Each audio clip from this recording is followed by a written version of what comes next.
Marbella with Him and Her are proud to be sponsored by the friendliest bar in San Pedro, the Holden Stand.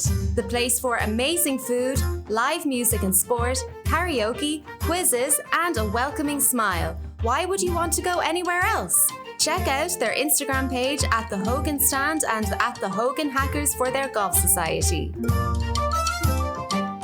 This podcast may contain adult themes and strong language.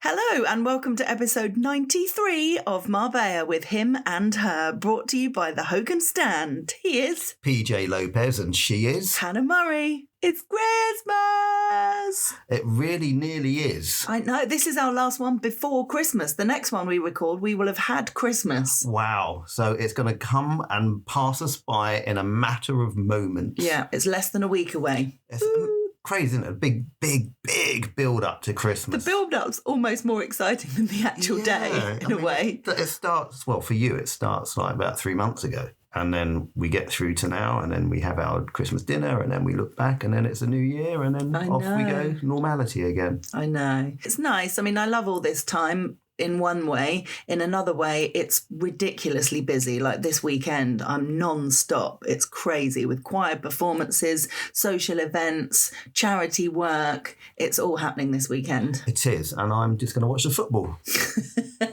You lucky bastard.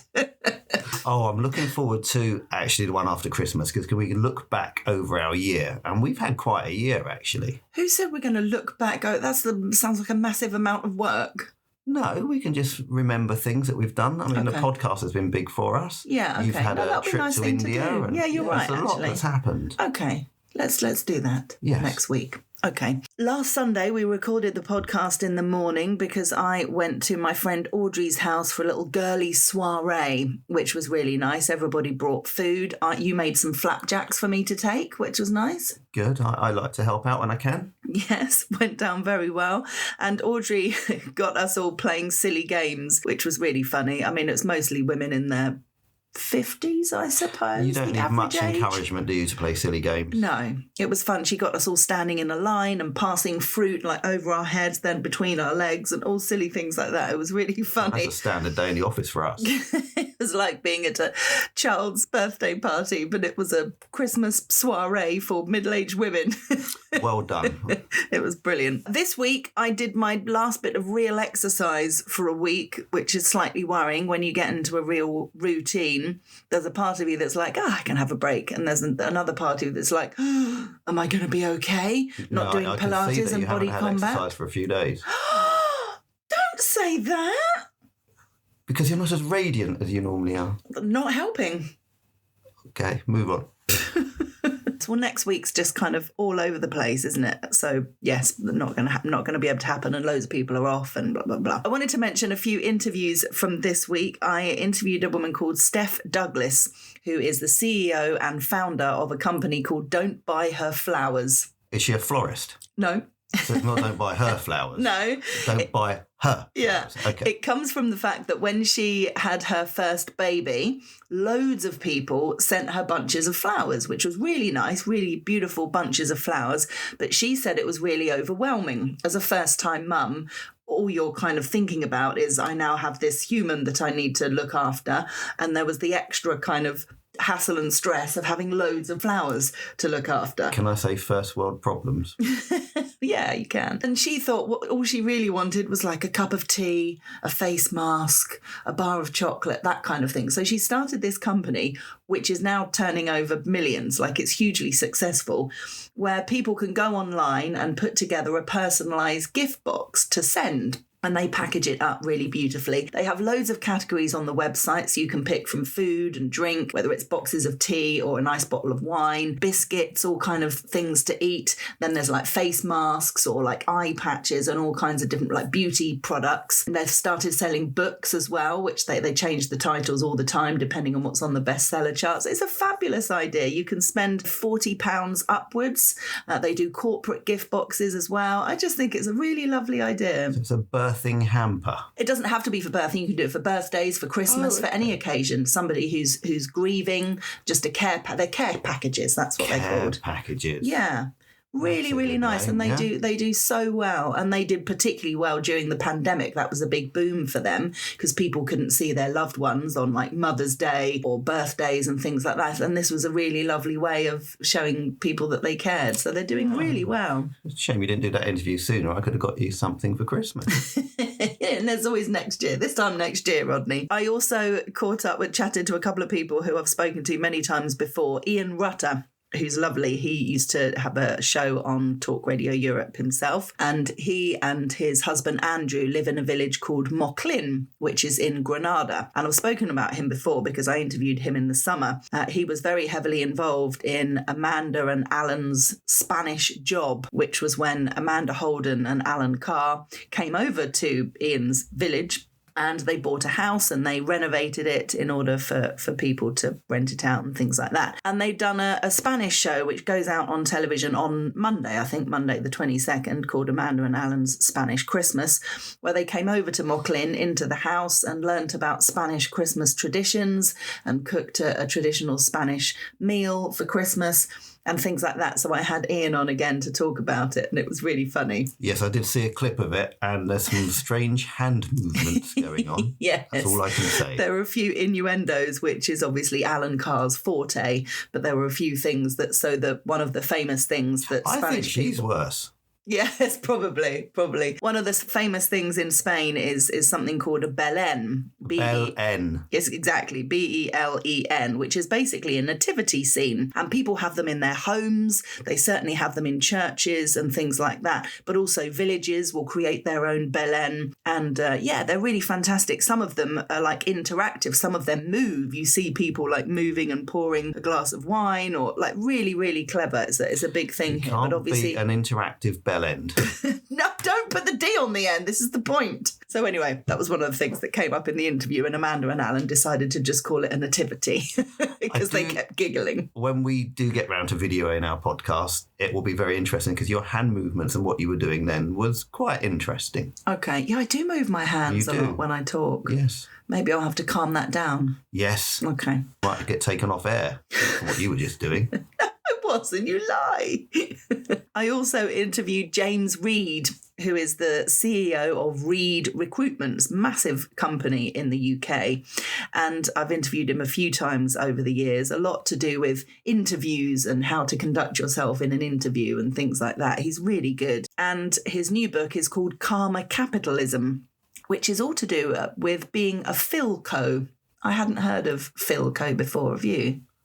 Wasn't that like a 1960s comedy show? May well have been, but not in this context. It was to do with, basically, it's the combination of philanthropy and company. Well done for saying that word. Thank you.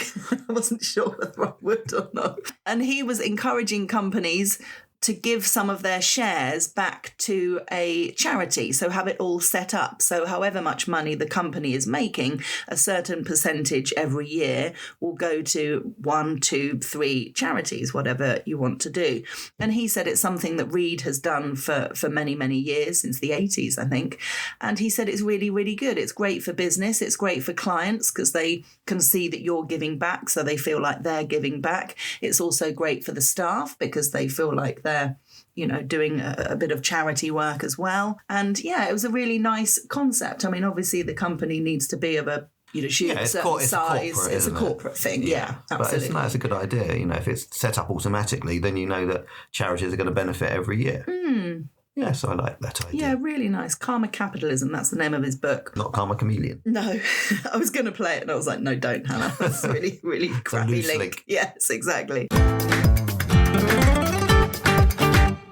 On Thursday morning, my dad and I did a bit of charity work. We went to Overseas Supermarket, which everybody calls Iceland, but it's officially called Overseas Supermarket. There's one in Guadalmina, there's one in Fuengirola, and there's one in Puerto Banús. There's also one in Sotogrande. Oh, is there? Yes. Okay. So we went to the one in Puerto Banús and we were collecting money for a charity called Collective Calling. And they do fantastic work, both locally and in Tanzania. They go to Tanzania and look after the children there, and they've got a school and doing amazing work. But locally, they do a lot for the homeless. They've got a mobile shower unit, which I know we've talked about before on the podcast, and they go around with this shower unit, and when they see people that are on the street, they offer them a shower, a nice hot shower, which is a really lovely thing to do. So Dad and I were basically packing people's shopping. We were standing at the end of the counter, assisting people with their shopping and saying things like, if you have any spare change, we're collecting money for the local homeless. You're a good packer. Thanks. I am, actually. No, you are. Yeah. I was saying, don't worry, I'm expert at this. I know that you put the heavy stuff at the bottom and the light stuff on top. I'm not going to squash your Yorkshire puds with your baked bean tins. Don't worry. No, you're very good. You tell me off a lot of the times when I'm packing. Yeah, because you do squash things. I've unpacked stuff that you've packed and the bread is all squashed. And I'm like, schoolboy error. You shouldn't hand it to me in that order. It doesn't matter what order it comes through, and you need to put them in the bag in the correct order. That's the key. I observed that there are 4 different types of people when you are collecting money for charity. 4? 4. You've identified 4 types of people? I've identified 4. As opposed to men and women? Oh, yeah, no, that's got nothing to do with it. Oh, okay. 4 different types of people. One type are people who only have a phone or a card to pay with, and they have no cash on them whatsoever, and they just go, I'm really sorry, I don't have any cash. That's me. I rarely have cash. Yeah, well, that's fine. And don't give me any. Oh, stop it. Don't be ridiculous. Like I give you pocket money. You send me off into the world with just a card and a phone. Oh, that's ridiculous. So, yes, there's people who literally don't have any cash. You know, fair enough. That's a lot of people are living like that. There's also people who might be a little bit rude, who just don't want to give you any money, and they're like, no thank you, no thank you. I started to help this gentleman pack, an older gentleman, with his packing, and he said, I'm perfectly capable of packing my own shopping, thank you. Did you say fuck you then? No, I didn't. Okay, of course I didn't. I said, no problem. Doesn't go down very well in charity work, does it? I said, no problem. And I said, Merry Christmas to everybody, including him. And he did say Merry Christmas back. Kill him with kindness, that's the key. Then you said to him, I'm not talking to you. No, I didn't, obviously. And then the other 2 are people who do give money, the type of person who you can tell feels a little bit guilty and feels like they should give money, but it's a little bit reluctant. That means you're doing your job well. Which is fine. Guilt them into doing it. Yeah, exactly. And then there's people who go, oh, this is lovely. Oh, I love to give back, particularly at Christmas. I've already donated to the animals, but I'm more than happy to give you some money. What's the charity called? Oh, well done. You're doing great work. People like that. And I like the latter, obviously. Of course. But I totally respect and no judgment on any of the other 3. So when are you doing it next? Sunday. So if you're out shopping, if you can avoid Portobello shopping... You're not going to hear this, but they're not. This is going to go out Sunday night, so they're going to miss it. But the next one I'm doing will be Christmas Eve, which is Wednesday, from 11:30am until 2. So if any listeners want to come in and get any bits from Overseas Supermarket in Puerto Banús between 11:30 and 2 on Christmas Eve, I will pack your shopping for you. I might come in and buy some sausages. Yay! And then just say, sorry, I've only got a card. Which is fine. No judgment, as I said. You dressed up as a reindeer this week. I did. As you do. Yes. Do you want to explain why? Just felt like dressing up as a reindeer. No, at work we're doing a Christmas video. Mm-hmm. When do we get to see this Christmas video? I've seen the first cut. Have you? Yes. Is it all right? Yes. Can I see it? Have you got it on your phone? No, you can't see it yet. But yes, I had to dress up as a reindeer, an enthusiastic reindeer. Was that difficult? No, I was quite enthusiastic, actually. I had to do a bit of dancing. Oh, God. Outside the shop, or outside the office, I should say. And I could hear sort of clapping and cheering, and I looked down, and Michelle and Leah were downstairs in the car park, waving. So probably wondering what the hell you were doing. It's not the first time I've dressed up. When I worked at Bet Victor, I dressed up as a horse on Grand National Day. Didn't you? Yeah.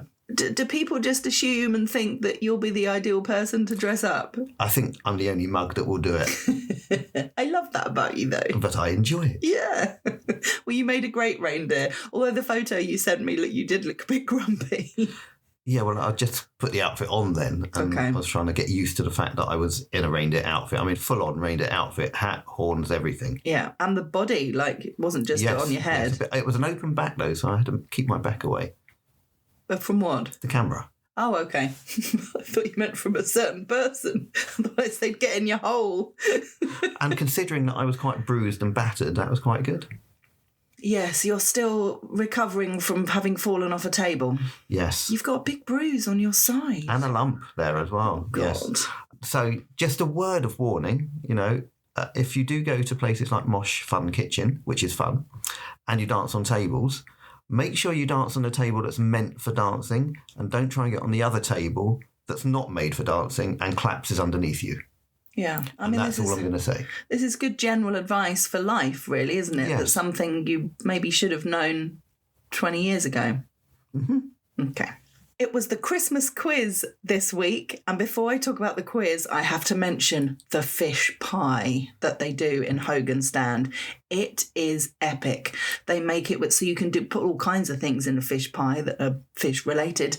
And they use salmon and prawns. And it's stunning. Yeah, it's that time of year for things like fish pie and stews. Yes, we will talk about stews in a bit. So the Christmas quiz went really well. Loads of people made an effort with their Christmas jumpers, Christmas hats, reindeer antlers, or just wearing a bit of red. It was really great. Everybody looked fantastic. Great atmosphere as well. It was, wasn't it? Quite a buzz to it, yeah. Yeah, there was lots of people who came, lots of people who don't normally come to the quiz, made an effort for the Christmas quiz, and it was great. It was a really good night. You didn't win. No.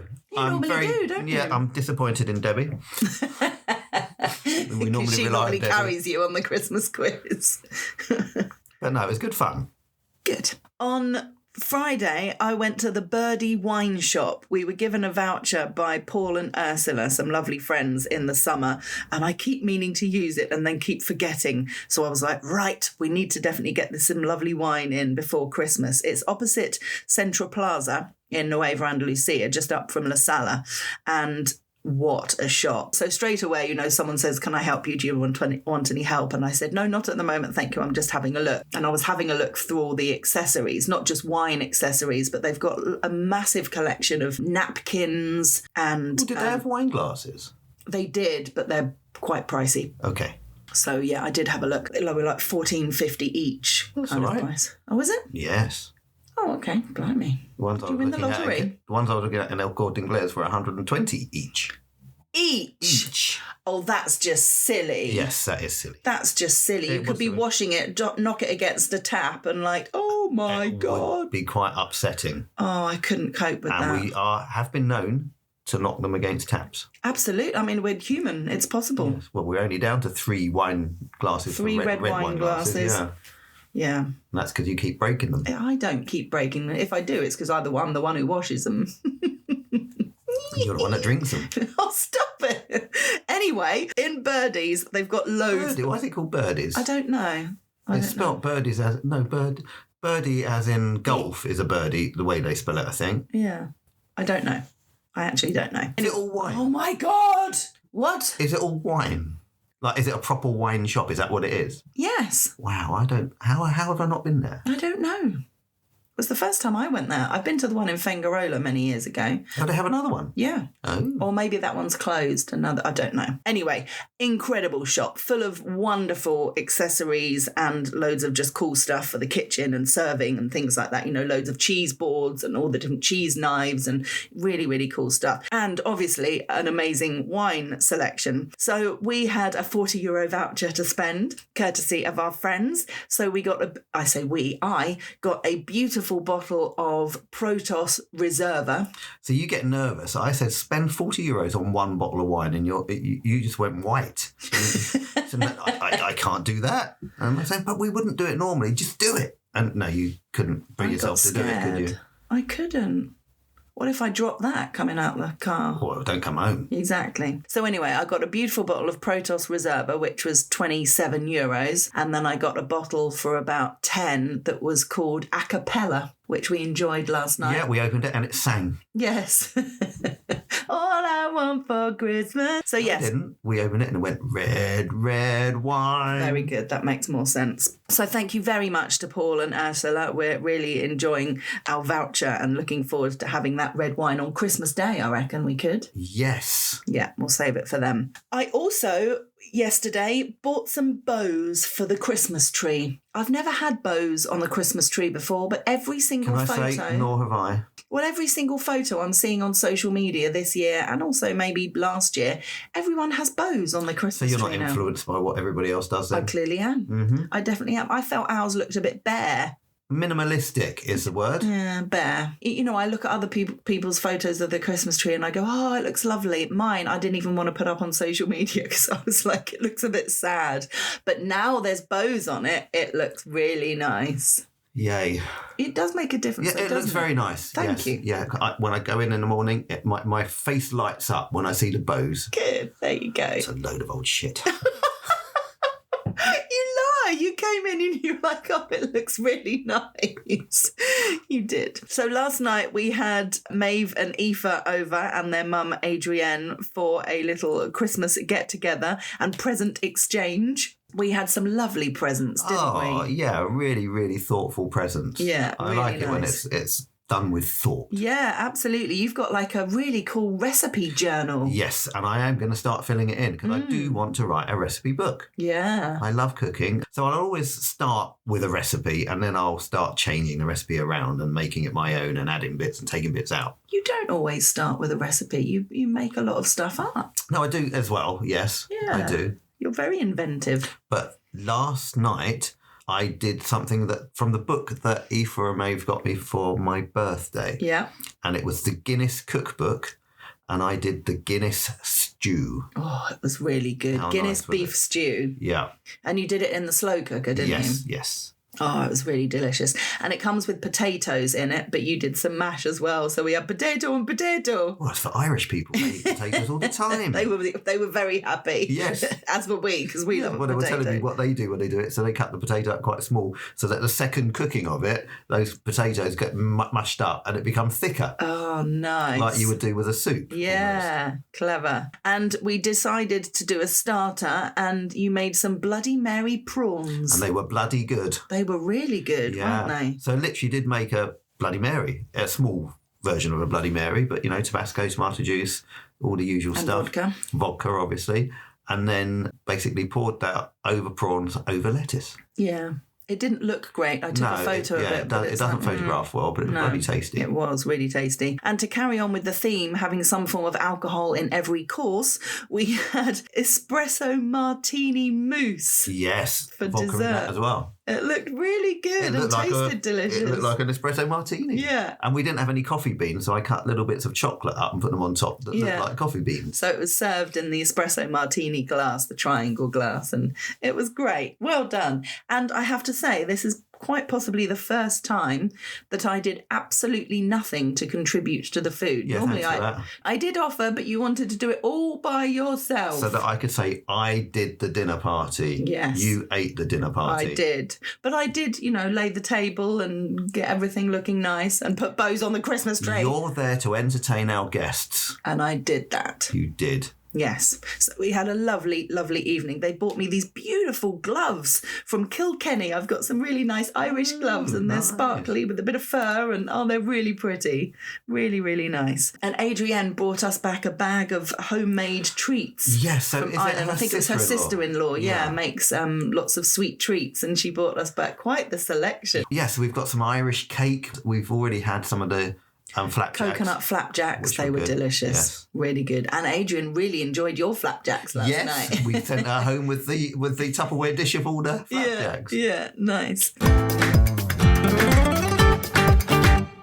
I wanted to mention, I thought this was really funny and very clever marketing when I saw it. So I've been seeing this week on social media, the Victoria and Albert pub, which is in El Paraiso, would you say? That kind of area? I would say Benavista. Benavista. And it's where our choir sang last weekend. I've been seeing this advert saying open Christmas Day all day. 5-course Christmas dinner on Christmas Day for €12.50. Roast turkey and stuffing, glazed ham, Brussels sprouts, pigs in blanket, and Christmas pudding. And I looked at it and I was like, my God, that's crazy cheap. What are they doing? That's amazing. But then on the left of the poster, there's a picture of 5 bags of Walker's crisps. And when you zoom in, and actually they've now clarified, because I reckon some people like me thought it was serious, it's the Christmas range of Walker's crisps.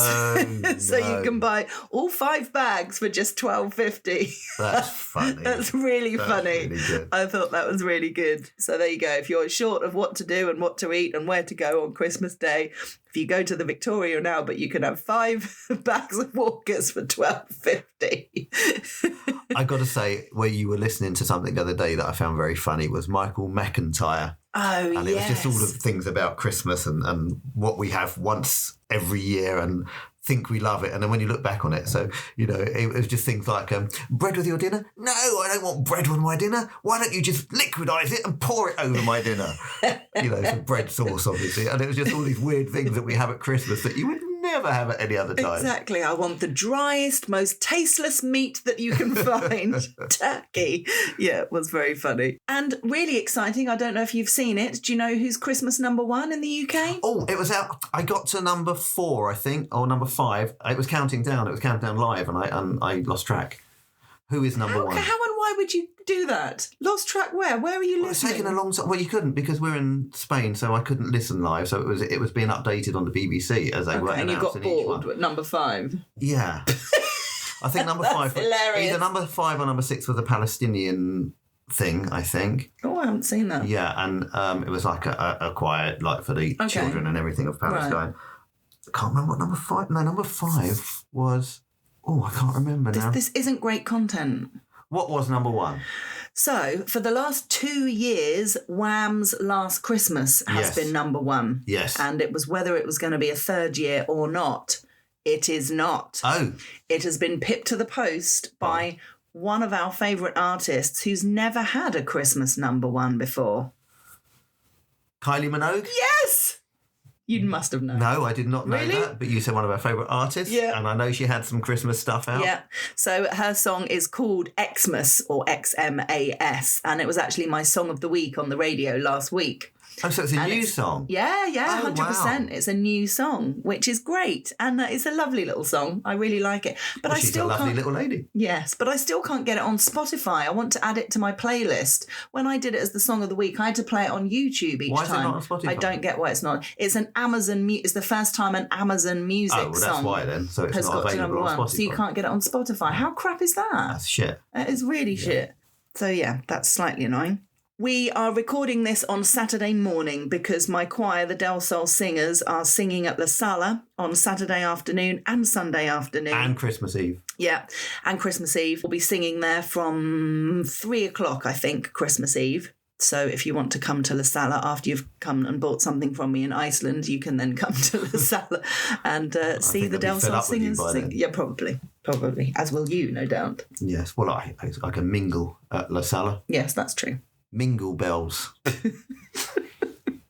A couple of articles to mention from our collaborators, the Euro Weekly News. So I'm in it twice this week. Really? Yeah. So what are you doing? Well, our advert, the Marbella with him and her, is in there every week. So there's a picture of us. Oh, and that one that says wanted for crimes against humanity. No. Okay. No, there was a picture of our choir singing at the Hogan stand for the Age Concerned lunch. So there was a little article about that. So you can see me with my mouth wide open singing.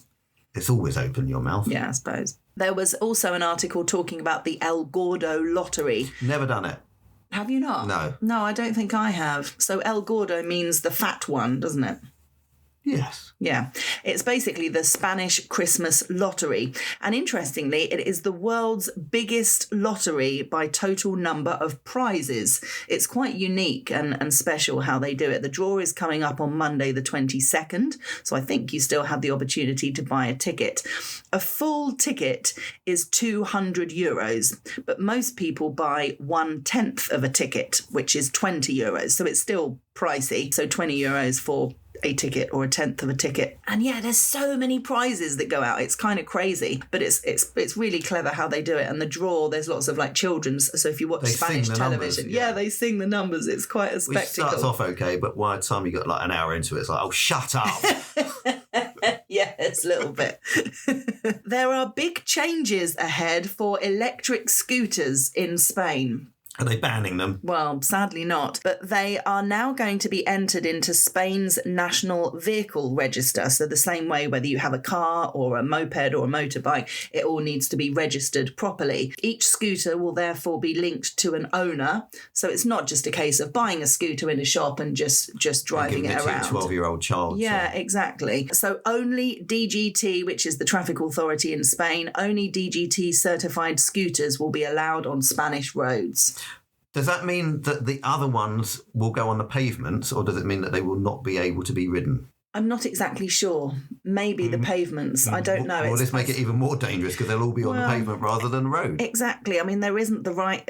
I mean, just because this is becoming a thing and they're regulating it more, it doesn't make it any safer necessarily. No, I think with things like this, it does need a lot of regulation because it's not like they just tootle along at 2 miles an hour or something. They go fast. And like literally, if one of these collided with you, it could kill you. Yeah, well, and you could kill it. Yes, and also if somebody fell off at that sort of speed, they could die. Oh, definitely. So they are vehicles. They're not just a fun thing. And we see kids jumping in and out of the road from the pavement, just jumping in. I've had to swerve quite a few times from hitting a scooter. So I do think that there needs to be some sort of system where they are registered, or they obviously need insurance because, as I said, they can cause damage. So whenever this kicks in, I assume that police, local police or Guardia or whatever, whenever they see someone on a scooter, they absolutely have a right to stop them and check whether there's paperwork needed or there's a registration vehicle number or something like that. And insurance. So they can check. Yeah, all that kind of stuff. So, yeah, I think this is a really good thing. So sorry, people who have kids that are just happily riding around on scooters and not doing any harm. It's for their safety as well, because it gives them a bit of responsibility on riding it. Yeah. That's true. An article that kept appearing on my social media this week, but this wasn't in the Euro Weekly News, I'm not sure of the source, but the headline must have something to do with my algorithm or interests, said, Spain is recruiting 10,000 volunteers to drink wine daily for 4 years. Well, we've done that. Can't we just give them the evidence? Let's just have a look at us. Exactly. But you have to be aged 50 to 75. So I'm afraid I don't qualify. No, me either. I think you'll find you do. This is all to do with research. It's a university in Spain. I'll do anything for research. Exactly. And they're researching not just people drinking wine every day, but people who drink wine once a week, people who don't drink wine, people who drink wine just at the weekend. If we sign up, can we choose the wine that we want?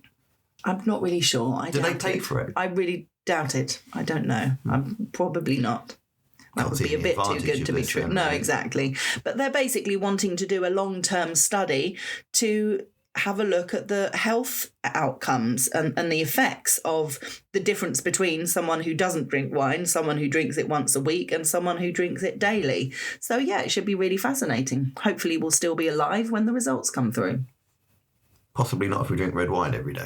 Exactly. That's basically it from us. We would really like to wish all our lovely listeners a Merry Christmas. Yes, I won't say Happy New Year because you will hear from us before the New Year. Yeah. But yes, have a lovely, lovely Christmas wherever you are in the world, however you celebrate. And if you don't celebrate Christmas, then Happy have a holidays. lovely time. Yeah. Well, it's interesting you say that because something that came up on the radio this week, apparently there is a shop or a chain of shops in the UK. They're not selling Christmas trees, they are selling holiday trees.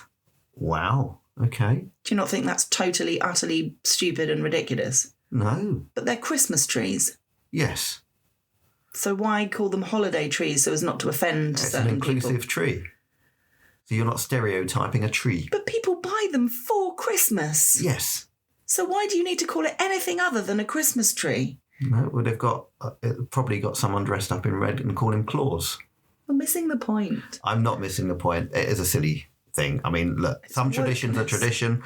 Leave tradition as it is. Every religion has traditions, which is fine. And you wouldn't expect any religion to change their things that they would normally do just to suit other religions. So I think keep it as it is. Exactly. A lot of our Jewish friends are celebrating Hanukkah, and there is a menorah, which is the candle holder that has that you light a candle each night. If they rebranded that as just a candle holder. Yes. It's like, no, it's a menorah. That's what it's called. And it's for Jewish people to celebrate Christmas. I totally agree. Sorry, to celebrate Hanukkah. Yeah, I agree. I think you should just leave these traditions as they are. Christmas tree is to celebrate Christmas, period. Yep. Okay. If people want to use it for any other thing, that's up to them, but it's still a Christmas tree. Exactly. There we go. Nice to end on a ranty, happy note. Merry Christmas. Have a wonderful Christmas, whatever you do. I hope you get to relax and enjoy some Christmas movies. I'm talking to us as much as I'm talking to you. Looking forward to a new year. And if you do get an opportunity, we would love you to either tag Hannah at Radio Hannah on Instagram or me, which is PJ Lopez 1 Marbella, with your Christmas photos and Christmas dinners and Christmas fun. Yes, absolutely. We love seeing your pictures and we love hearing from you. So please do get in touch with any messages or things that you want to share with us. Have a very Merry Christmas. It is goodbye from him. And it's Merry Christmas from her.